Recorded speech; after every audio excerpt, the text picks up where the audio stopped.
ये कहानी उन लोगों के लिए जो मौत आने से पहले ही मर चुके हैं। उनके जीवन में कोई एक्साइटमेंट नहीं है, कोई एम नहीं है और हार मान बैठे हैं। एक राज्य को पड़ोसी राज्य ने चारों तरफ से घेर लिया, तो उस राज्य का जो राजा था वो जैसे तैसे बच के वहां से निकला और किसी गुफा में जाके छुप गया। तो जो सैनिक थे उसे ढूंढते ढूंढते गुफा के पास आए और उन्हें लगा कि राजा इसी में है और राजा उसी में था। लेकिन सैनिकों को ये भी लगा कि हो सकता है इसमें जंगली जानवर हो, तो उन्होंने सोचा कि बड़े बड़े पत्थरों से इसका मुंह ढक देते हैं, अगर राजा अंदर हुआ तो इसी में मर जाएगा। उन्होंने ऐसा ही किया, बड़े बड़े पत्थरों से उस गुफा का मुंह ढक दिया और राजा अंदर से सब देख रहा था।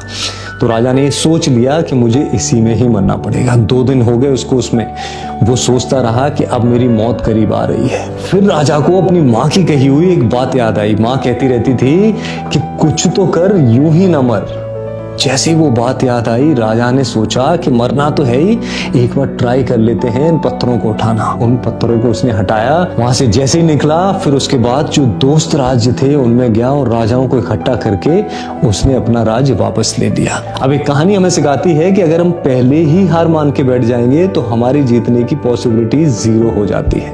तो इसलिए अगर कोई राह ना दिखे, कुछ ना दिखे, तो प्रयास करना कभी नहीं छोड़ना चाहिए। एक दिन ऐसा आता है कि हम जीतने लगते हैं।